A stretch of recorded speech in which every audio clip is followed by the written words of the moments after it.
The princess who was never supposed to be here.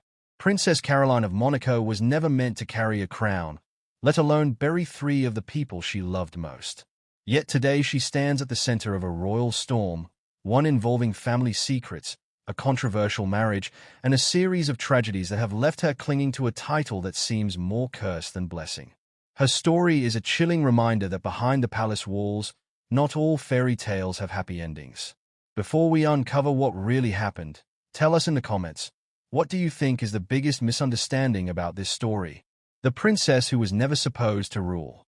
Born in the midst of a storm on January 23, 1957, Caroline Louise Marguerite Grimaldi entered a world that expected very little from her, at least in terms of power. Her father, Prince Rainier III, proudly announced that the newborn baby looked just like her mother, the legendary Hollywood actress Grace Kelly. It was a statement that would define Caroline's life. The daughter of a movie star, the sister of a future prince, the princess who would always be second. And yet, from the moment she drew her first breath, Caroline's life was marked by a strange contradiction. She was the eldest child, the firstborn. For exactly 1 year and 19 days, she held the title of hereditary princess of Monaco, heir presumptive to the throne. She was the future of the Grimaldi dynasty, the one who would carry on the legacy of her father and her famous mother. Then her brother Albert was born. Everything changed. The crown, the power, the weight of an entire principality. It all slipped through Caroline's fingers before she could even understand what she had lost. She was displaced, pushed aside, the memory of her brief moment as heir becoming nothing more than a footnote in the palace records. It would happen again decades later, when Albert's twins were born in 2014, once again stripping Caroline of her position in the succession. Twice she stood at the precipice of the throne. Twice she was pushed back. For most royals, this kind of rejection might have stung. For Caroline, it became a pattern that would define her life, being close to something only to have it torn away by forces beyond her control. As she later admitted in rare interviews, she was raised with a sense of duty, obedience, and guilt. What I had to do always came before what I wanted to do. But that's not what made her story so heartbreaking. Behind the palace walls, behind the cameras and the golden gates, Princess Caroline was learning something far more devastating, that even the most beautiful fairy tale can hide a painful truth. She grew up not in the warm embrace of her parents, but in the arms of a nanny. In a candid revelation that shocked royal watchers around the world, Caroline later confessed that she and her brother Albert were probably closer to our nanny than to our parents. When their beloved nanny, Maureen Wood, left for summer vacation, the children would cry and beg her not to go. "We were sad for days," Caroline recalled. Her mother Grace would often call Maureen and ask her to return early. What kind of mother was Grace Kelly? What kind of childhood did Princess Caroline truly experience behind the glamorous photographs and the public smiles? The answers would lead to a defining moment, one that forced Caroline to become a princess, a mother, and a survivor, all before she turned 25. If you're enjoying this story, subscribe so you never miss our next documentary. The first blow came without warning. On September 14, 1982, Princess Grace, the Hollywood icon who had abandoned fame for royalty, was driving through the winding mountain roads above Monaco when tragedy struck. The princess suffered a stroke at the wheel, sending the vehicle plunging down a mountainside. Her daughter Stephanie, riding in the passenger seat, survived with injuries. Grace Kelly, the woman who had enchanted the world, was dead at 52. For Caroline, the loss was shattering. She had just turned 25. The bond with her mother had been complicated. Caroline had once admitted she and Albert were closer to their nanny than to their parents, but Grace's death left a void that nothing could fill. At the funeral, Caroline's tear-stained face could be seen through her black veil. Her father, Prince Rainier, sobbed like a child. The principality had lost its beloved princess, and Caroline lost the woman who was, for all their distance, still her mother. But grief cannot afford to linger when duty calls. Overnight, Caroline stepped into the role she had never been prepared for, First Lady of Monaco.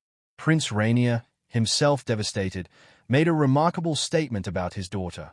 After Grace's death, a miracle happened. Princess Caroline stepped into her mother's shoes.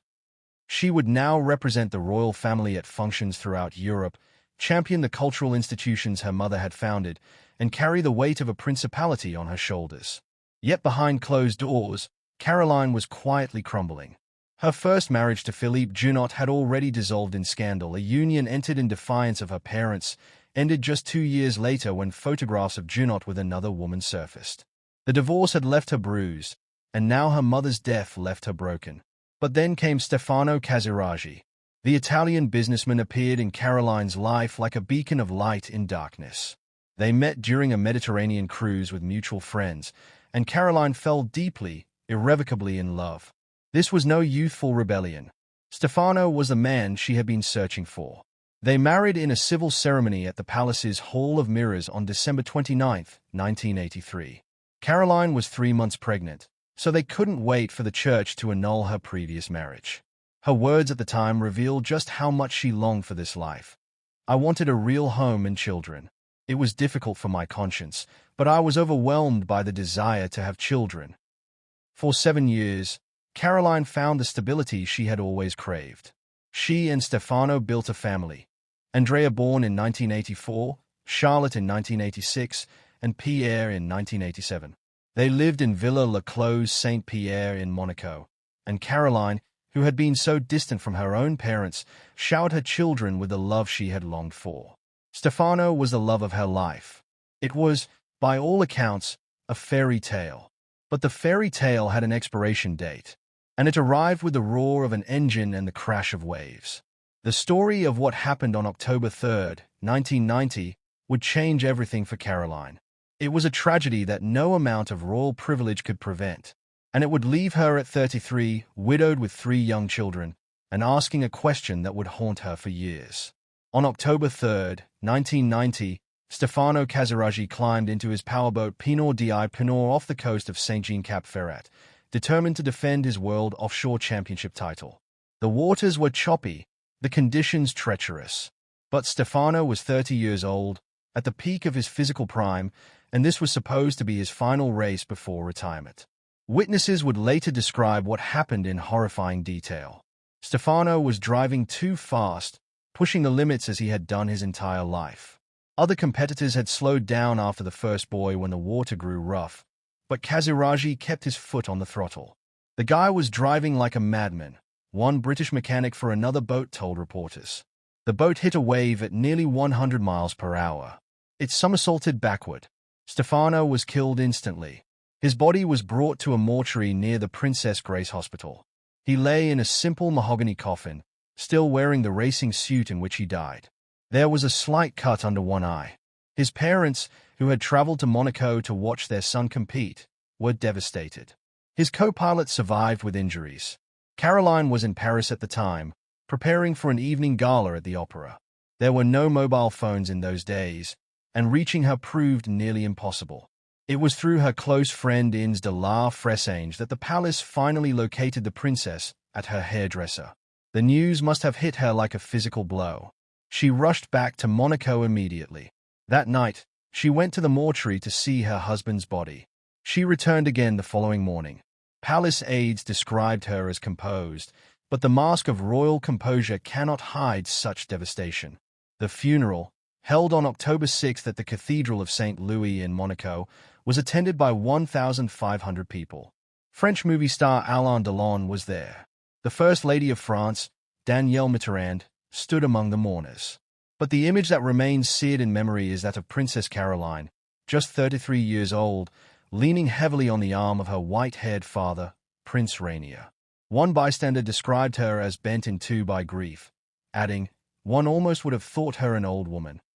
She wore dark glasses, a long dark dress, and a widow's black lace mantilla. Her children, Andrea, 6, Charlotte, 4, and Pierre, 3, did not attend the service. Caroline walked behind her husband's coffin, her brother Albert and sister Stephanie following close behind. Her words in those dark hours reveal the depth of her despair. She was heard repeating over and over, "What will become of me?" The coffin was taken to the Grimaldi family's Saint Honoré Chapel, known to Monegasques as the Chapel of Peace. It was there, in the presence of only family members, that Stefano Casiraghi was laid to rest. The tragedy marked yet another chapter in what some whisper is the curse of the House of Grimaldi, a legend dating back to the 13th century, when Prince Rainier I supposedly kidnapped and defiled a young woman who pronounced that never would a Grimaldi find true happiness in marriage.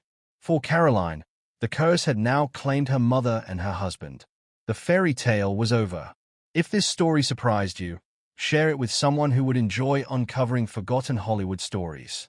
If this story surprised you, share it with someone who would enjoy uncovering forgotten Hollywood stories.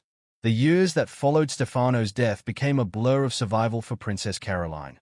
She threw herself into her children, raising Andrea, Charlotte, and Pierre with fierce devotion, determined to give them the presents she had never fully received from her own mother.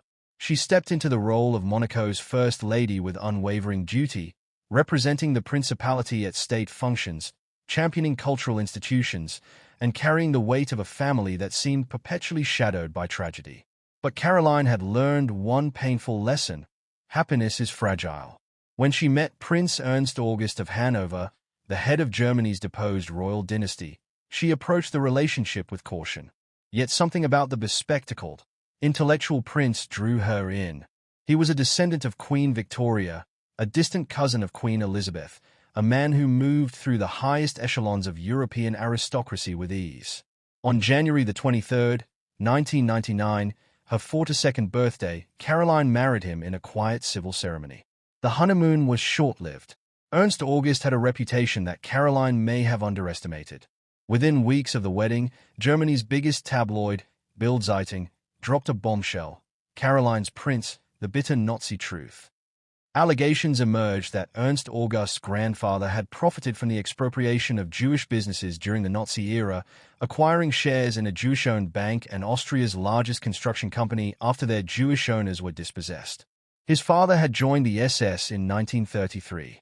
The prince furiously denied the claims, launching legal action, but the damage was done. Then came the scandals that would follow Ernst August like a shadow.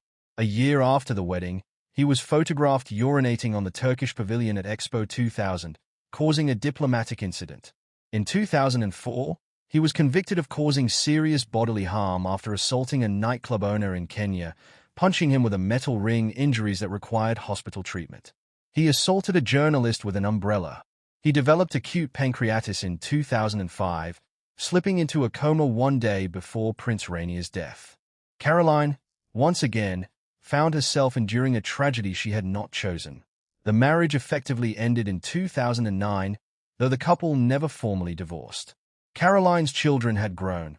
Andrea married Tatiana Santo Domingo, Charlotte became a philosopher and equestrian, Pierre wed Italian journalist Beatrice Borromeo. But the question of why she remained legally bound to Ernst August has haunted royal watchers for years. One theory suggests the answer lies in the title she would lose, Her Royal Highness. As a princess of Monaco, she was merely a serene highness.